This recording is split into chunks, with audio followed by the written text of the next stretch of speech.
Articuno is a legendary bird that should have a fairly interesting time in Fire Red, and the reasoning is it really specializes in defense instead of its offense. If you look at its attack, its low special attack is still under 100.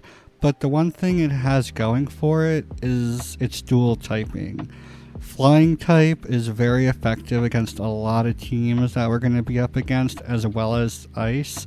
But ice type is going to be a really tough thing to get through when it comes to Blaine. I think some of the benefits of Articuno is not only is it a dual type, but it actually could learn Water Pulse, which is definitely going to be a big deal against trainers in late game like Blaine, which will most likely give us the hardest of times. But because it's starting out with both Gust and Powder Snow, I think earlier gyms will actually be a breeze. And of course, at 49, it'll learn Ice Beam. But even before that, after we beat Erica, or before we even face her, we could pick up Ice Beam at the game corner. So what it really comes down to is trying to see what Gust, Powder Snow, and Water Pulse does for carrying us. Maybe throwing in Aerial Ace, which is available fairly early on, and just kind of seeing when or how we're going to get Ice Beam during this run. Not only does Articuno have Powder Snow, but Brock's team's weakness is of course ice moves. So with both having a stab move and being super effective against Brock, Articuno absolutely demolishes the team with ease. Good luck next time, Brock.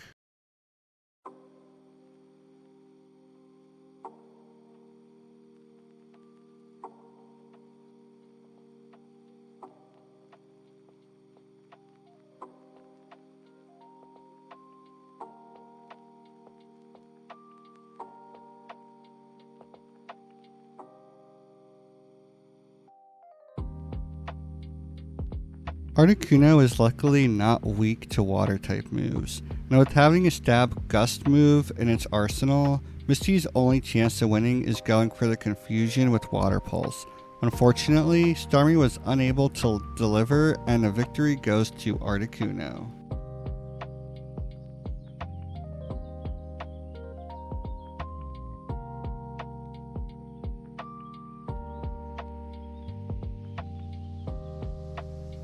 Surge's electric moves are a big issue for Articuno, which is why we had to overlevel quite a bit.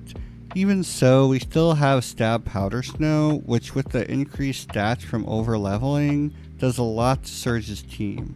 Even Raichu found it difficult to face us after paralyzing Articuno.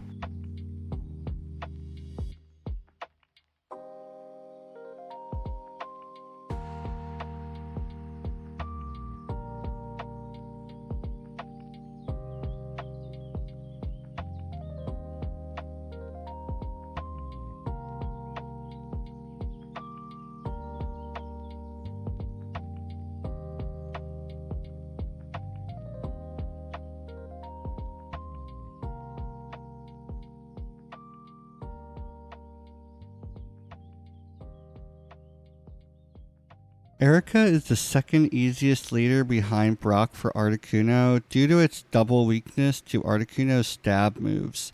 Still, it was an uphill battle due to not overleveling and Erica doing her usual stun spore.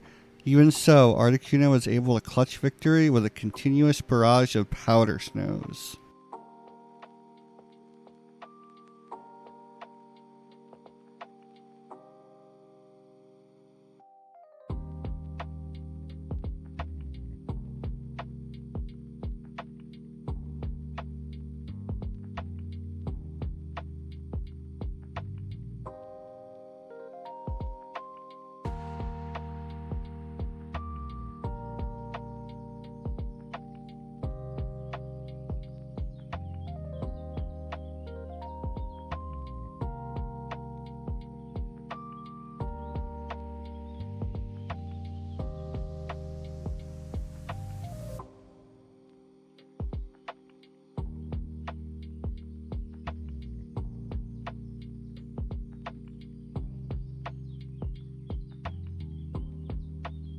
Using Secret Power against Sabrina was a choice that I went with because Articuno's attack stat is very good and Sabrina's team specializes in special defense rather than normal defense.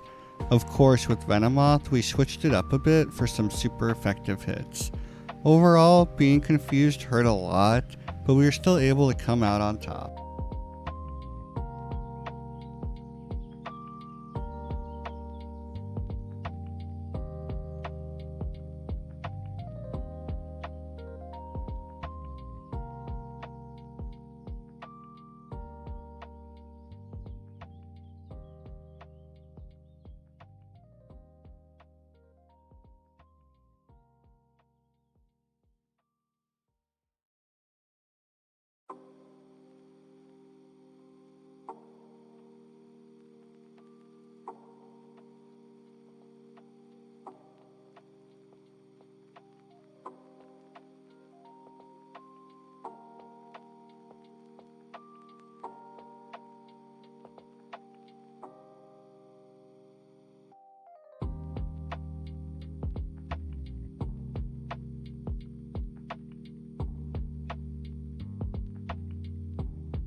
Can you believe how annoying Koga is as a gym leader?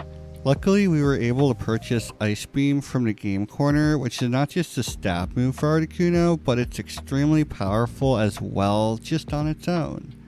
Sure, we had to overlevel quite a bit because of Koga's usual poison shenanigans. However, considering that the next gym is a fire type gym, we would have had to level up higher anyways by this point, so we might as well have gotten it over with.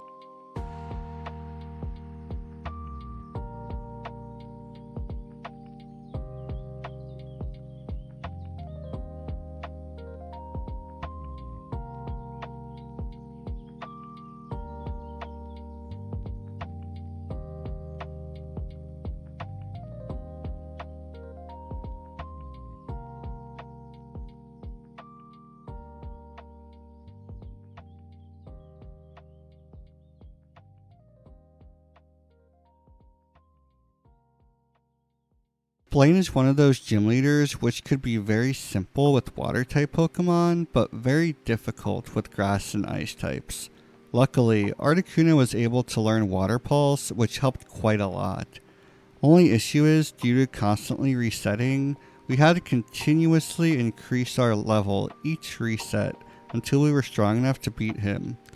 It feels really bad having to grind as much as we had to for Blaine, but given every Pokemon of his has Fire Blast, are you really surprised?